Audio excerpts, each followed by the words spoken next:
narito na naman tayo para sa isang napaka-sweet, nakakapanabik at sobrang trending na love story nila Kalingap Jomar at Carla.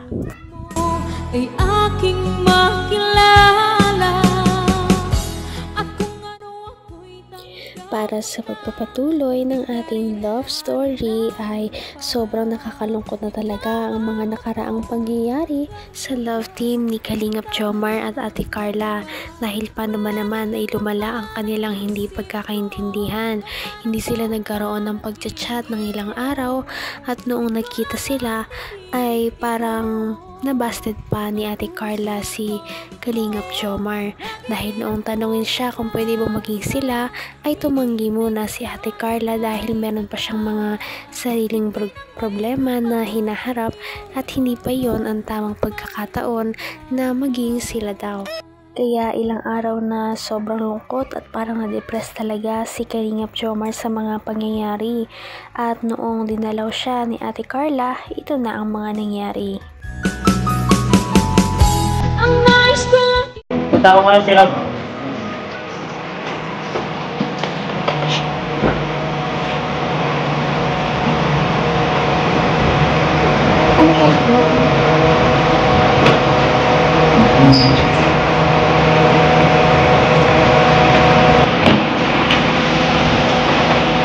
Ba't yan dito?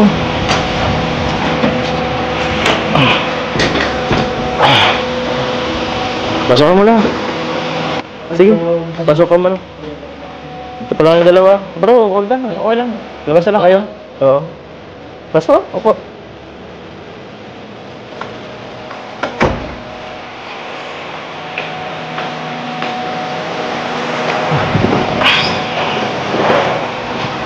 Ba't pa lang dito kayo? Pinapasundo ka po ni Kuya Rab.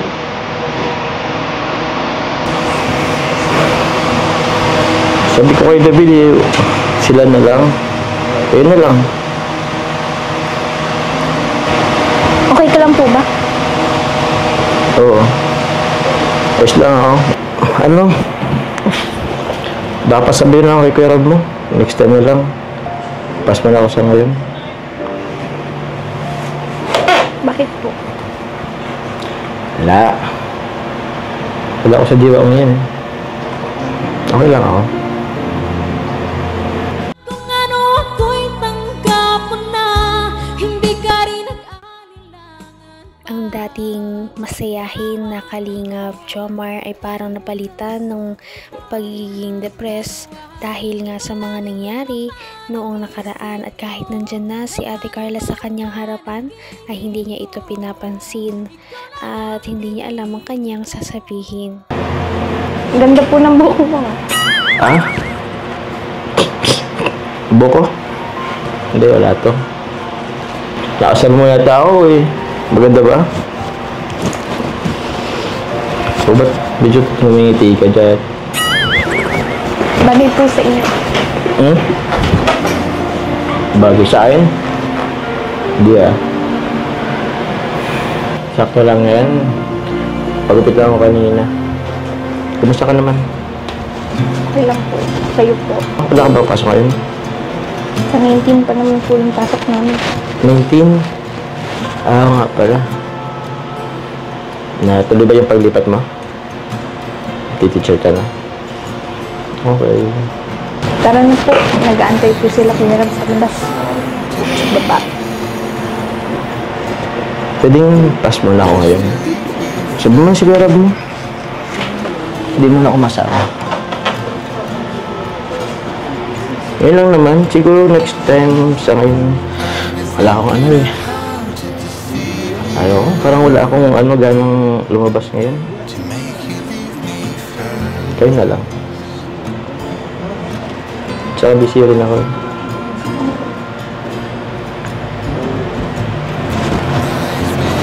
Sige na, baka naghintay na si Kuya Rab mo. Sayang naman po. Naman ang bawat panaginip ko, ikaw lang ang Dahil sa sobrang sakit na nararamdaman ni Kalingap Jomar, ikitang-kita talaga ito sa kanyang mga mata. At dahil dito ay ayaw na muna niya na makita ang ibang tao kahit pa si Ate Carla yan. Dahil Yun nga sa kanyang nararamdaman na hindi niya ito talaga mapaliwanag.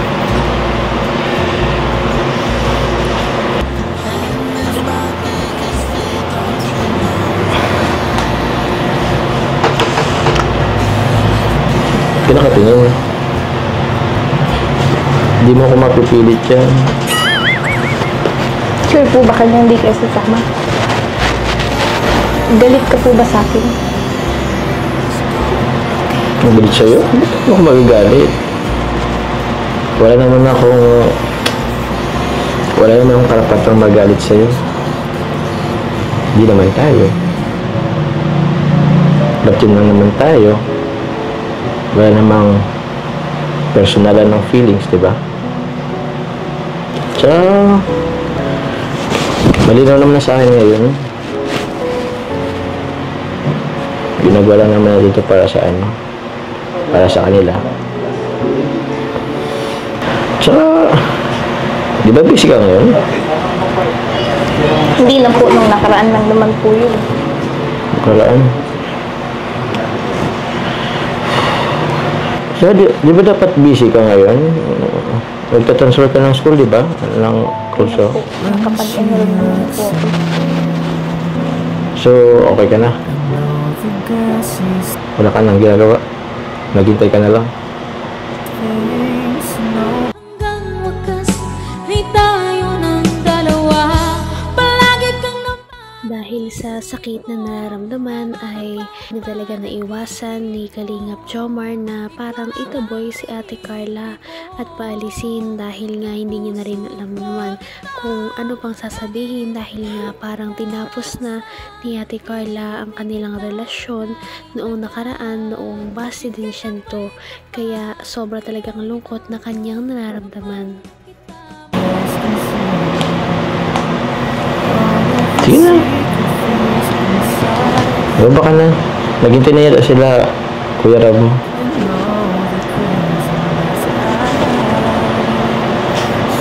Kaya po ba ganyan ka kasi dahil doon sa nasabi ko nung nakaraan? Ano? Sorry na po. Sorry na kasi pagod lang naman ako nun. Tsaka dami ko din pong iniisip. Okay lang naman. Tsaka, naintindihan ko naman na ayaw mo pa. Or di ka nga siguro ready. Siguro, sana na talaga wala akong gana sa ngayon. Pero, mga ilang araw lang naman to, magiging okay lang naman ako ngayon. Sa ngayon lang talaga, wala pa talaga sa diwa ako.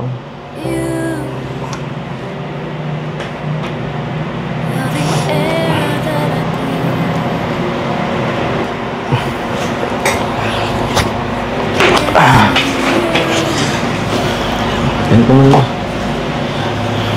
Okay na. Okay. Okay na si Carla, oh. Okay na. Magiging okay rin ako.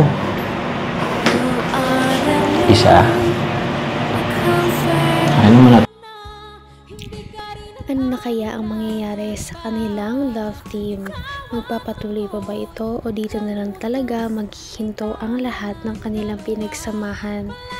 Dahil nga sa pagod lamang noon si Ate Carla sa kanyang mga nasabi na pambabasted, ngayon ay ganito na nga ang nangyari. Patindi na ng patindi ang mga pangyayari sa kanilang love story. Kaya naman sobrang dami talaga ang kinikilig sa kanilang love story at palaging nag-aabang. Kaya naman sana ay magkatuluyan din ang dalawang ito, si Ate Carla at Kalingap Jomar. Sana din ay patuloy natin silang subaybayan at suportahan para magpatuloy pa ang kanilang love team.